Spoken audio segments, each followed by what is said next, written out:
Hello again. Welcome to the second part of our video tutorial for issuing documents. We have prepared 3 different situations for you which we will demo in this video. Let's say you have a guest who comes to your hotel for a business trip. His imaginary company will pay the price of accommodation, but all remaining expenses like meals and additional services will be paid by the guest. Let's look at the room account of this reservation. Here we have some accommodation items and also some other items which the guest ordered privately during his business stay. What we need to do now is issue 2 documents, one for the guest and one for the company. First, we can issue the invoice for the guest. The first thing we need to do is adjust the customer section by switching the company and guest. Don't forget to select the right payment method. In this case, the guest will pay his bill with cash. Now let's take a look at the items in the document. All items including the accommodation were automatically loaded to this issued document. What we need to do is get rid of all items which will be paid by the company. We can easily erase these items from the document using these buttons. When we have only the correct remaining services in the document, we can save the document with payment. The first half is done. You can now see items paid by the guest are shown with a green icon. Now we need to issue the invoice for the guest's company, which will pay the rest. Let's say the guest will pay this with a company credit card. We will issue another invoice with company as the customer.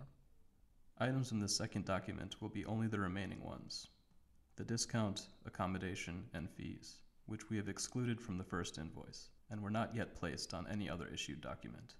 Now just change the payment method and you can save the document with payment, because the guest will pay with his company's credit card. Altogether we have 2 invoices with different payments, which will bring our room account balance to 0, and you're done. Now let's say that we have 2 guests staying in one room and they want to pay their bills separately with different payment methods. Each guest will pay just half of the accommodation, and one of them ordered additional services during their stay. We have 2 options now. The first option is adjusting the room account items and splitting items by guest, which can be done using this button. Accommodation services, fees, and other automatic items in the room account will be split like this. Now we can issue a document for the first guest. For this guest document, we need to erase the items which belong to the other guest. Now just select the payment method and save the document with payment. Now create a second invoice and switch the guest. Other guests from the reservation will be offered to you as a first choice when you click this button. On the invoice, we will have only the remaining items from the room account. So basically it will be all the items which belong to the second guest, like his half of accommodation and other ordered services. Select the payment method and click Save with Payment. The second option is similar. You don't split the room account items by guest, and you issue an invoice right away. On the invoice you will have all items and their total price, and you can cut their price in half like this. Then you can save the document with payment. Now issue the second invoice. Switch to the other guest, and you will see that only the remaining sum of room account items is loaded to this second document.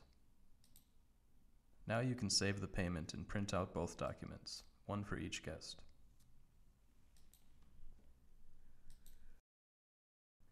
Now the last situation, an easy one.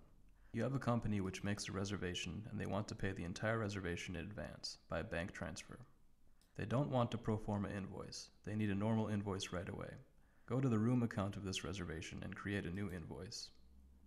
Company details in the customer section will be loaded automatically, as you already know. Now select the bank transfer payment method and you can save the document. Before this, you can use this function to send the invoice directly to the company. We've saved the document without payment because we needed to send an invoice to the company and wait for their payment. The invoice has all the information the company needs to process the payment, like bank account details, reference number, and the total amount to be paid. Now let's move forward in time. We have just found out that we've received the payment. We already have the document, so now we just have to assign the payment to the document in the reservation. In the Payments section, press this button for adding a new payment and select Bank Transfer. Because we only have one document in the reservation, it will be selected automatically. The only thing you need to do is adjust the date when you receive the payment and save it. Now we have a payment paired to our document and the balance is changed to 0. And that's it for today. Thank you for joining us.